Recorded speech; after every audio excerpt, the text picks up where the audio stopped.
लोक काय म्हणतील? एनजीओ मध्ये रोज हेच काम करते मी. बेधडक बोलल्याशिवाय लोकांना कळत नाही. बाहेरच्यांना कळलं घरच बोकाळलं असं व्हायला नको. आईचे काही गुण घे, मोठा हो जरा. बापावर नको जाऊस. पेटाड भोकाचं गेला दुसरीसाठी सोडून मला. मा बाप दुसरीसाठी आम्हाला कोलून गेला.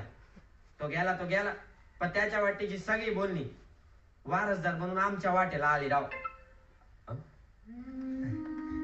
मिनी माय बेस्ट फ्रेंड सोबत स्वप्न गाजवणारा माझ्यासारखा ठोक्या दुसरा कोणी असूच शकत नाही राव.